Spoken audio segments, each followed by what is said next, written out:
ઓમ શાંતિ. સૌને દિવાળીની ખૂબ ખૂબ હાર્દિક શુભકામના. દિવાળીનો તહેવાર આવતા દરેક મનુષ્ય ખુશીનો અનુભવ કરે છે. ચારે બાજુ ખુશી, આનંદ, ઉમંગ, ઉત્સાહ જોવા મળે છે. આજે નરક ચતુર્દશી એટલે કાળી ચૌદશ છે. તેની પાછળ એક કથા છે. સંસારમાં નરકાસુર નામનો અસુર હતો, જેણે દેવી દેવતાઓને બંદી બનાવ્યા હતા અને ચારે બાજુ પોતાનું સામ્રાજ્ય સ્થાપિત કરીને લોકો પર અત્યાચાર કરતો હતો. એટલે મનુષ્ય દુઃખી થઈને ભગવાનને પુકારવા માંડ્યા. ત્યારે પરમાત્મા સંસારમાં અવતાર ધારણ કરીને નરકાસુરનો નાશ કરે છે અને દેવી દેવતાઓને બંદીમાંથી છોડાવે છે. ત્યારે દેવી દેવતાઓ ખુશીમાં આવીને દીપ પ્રગટાવીને દિવાળીનો તહેવાર મનાવે છે. વાસ્તવમાં આધ્યાત્મિક જ્ઞાનના પ્રકાશથી આ વાતને સમજીએ તો આ નરકાસુર કોણ છે? એ 5 મનોવિકાર છે. કામ, ક્રોધ, લોભ, મોહ, અહંકાર. તે જ નર્કનું દ્વાર છે.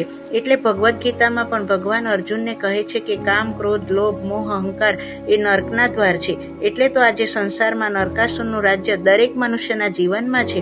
એટલે મનુષ્ય દુઃખી, અશાંત છે.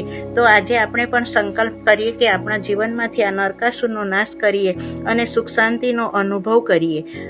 ઘણી ખરી માન્યતા તો એવી પણ છે કે કાળી ચૌદશના દિવસે ગામના ચોરે કે પછી 4 રસ્તા પર જઈને ભૂતોની પૂજા કરે છે. ઘણા ખરા તો ઘરનો કચરો ભેગો કરીને 4 રસ્તા પર મૂકી આવે છે અને માને છે કે ઘરમાંથી કકળાટ જાય, કંકાસ જાય અને ભૂતોનો નાશ થાય. પણ ખરેખર તો આપણા અંતર્મનમાં જે નાના મોટા વિકારો ઘર કરી ગયા છે તે ભૂતોનો નાશ કરવાનો છે. તે આપણે ક્યારે કરી શકીશું? કે જ્યારે આપણા અંતર્મનમાં જ્ઞાનરૂપી જ્યોત એટલે કે દીપક પ્રગટાવીશું, ત્યારે આપણે આપણા જીવનમાં સાચું સુખ અને શાંતિ મેળવીશું અને ધનધાન્યથી સંપન્નતાનો અનુભવ કરી શકીશું. ઓમ શાંતિ.